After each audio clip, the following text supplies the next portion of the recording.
I was in my 20s that technology was the solution to most of the world's problems. And unfortunately, it ain't so. A lot of times we think, why is television programming so bad? Why are television shows so demeaning, so poor?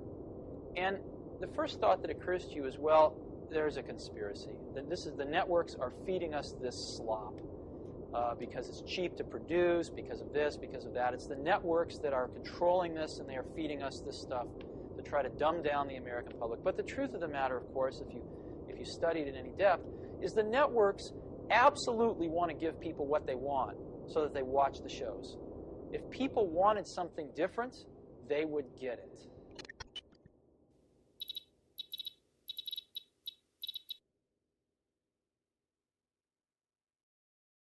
I noted some quotes from you recently when it comes to the future of work. In the next 30 years, the world will see much more pain than happiness, is one thing that you said. And that was involving the idea of how work is going to change and how conceivably the social fabric will change. That doesn't sound good to me.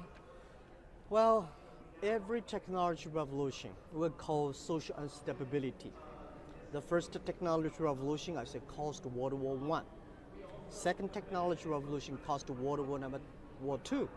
This is the third technology revolution.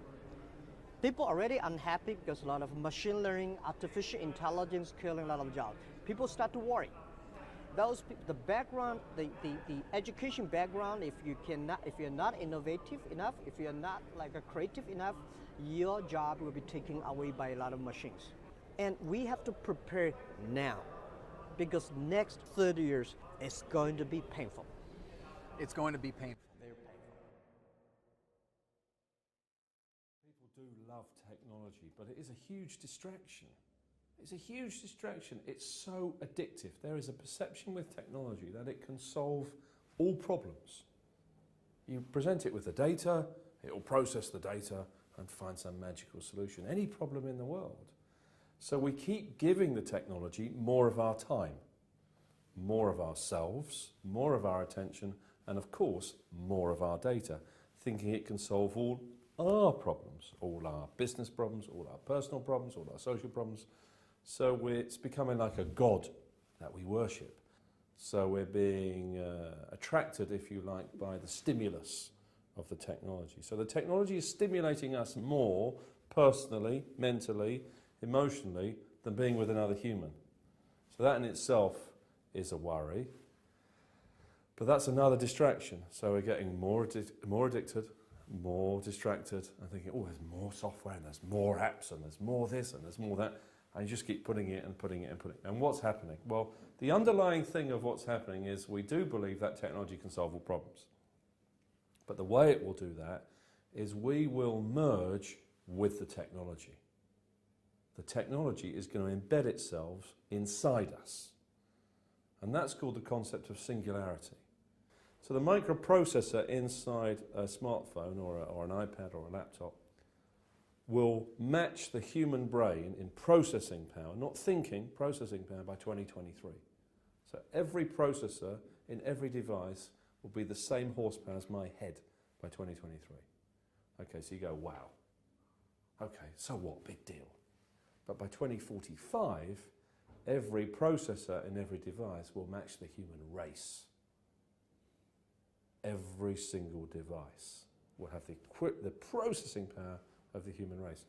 So to solve all these problems, this addiction, this love affair, this distraction, where we're kind of like diving in, like Lawnmower Man, the movie, diving into this online world, this social world, this technology world, this addiction, the final output will be humans and machines become one. And for many people, that's terrifying, completely terrifying. But it's going to happen anyway, because that's the nature of emergence. Things come up on you that you're not expecting. Ray Kurzweil is here. He has been called the rightful heir to Thomas Edison. His new book is entitled The Singularity is Near, When Humans Transcend Biology. I read your book, some of the most frightening and yet hopeful stuff I've ever read. Ray Kurzweil is a pioneer in the field of artificial intelligence. He's an award-winning scientist and engineer, a millionaire several times over because of his invention. He's the holder of 24 patents. Ray Kurzweil Was chief inventor of the flatbed scanner. A reading machine for the blind, Kurzweil keyboard synthesizer. This guy is freaky. Bill Gates has called him the best in the world at predicting the future. When Ray Kurzweil makes a prediction, lots of folks listen. He predicted the collapse of the Soviet Union, described the rise of the internet, and foretold the year a computer would beat a chess champion. According to Ray, you're going to have relationships with machines. Computers will have consciousness in just 25 years. Kurzweil sees a day when microscopic computers will make all kinds of learning as easy as downloading. You're saying millions of tiny computers floating around in my head? Fundamentally, you're talking about tampering with humankind. Inventor Ray Kurzweil thinks that one day humans may be able to live forever. We come back to this book. The singularity is near. What does singularity mean? When you say the singularity is coming, what does that mean exactly? And that's what you mean by the term singularity? What is singularity? Singularity is a future period which technological change will be so rapid and its impact so profound that every aspect of human life will be irreversibly transformed. There won't be a clear distinction between humans and machines. Our computers are not going to be these rectangular devices we put in our pocket. They're going to be inside our bodies and brains, and we're going to be a hybrid of biological and non-biological intelligence. If you go back 500 years, not much happened in a century. Now a lot happens in 6 months. Technology feeds on itself, and it gets faster and faster.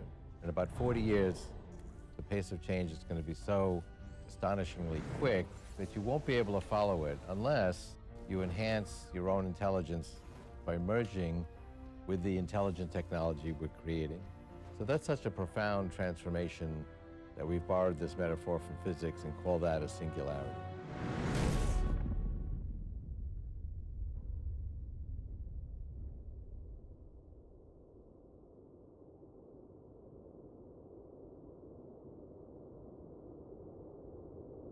Welcome. We're glad you're here. Jesus Christ. Will? You surprised to see me, Joseph?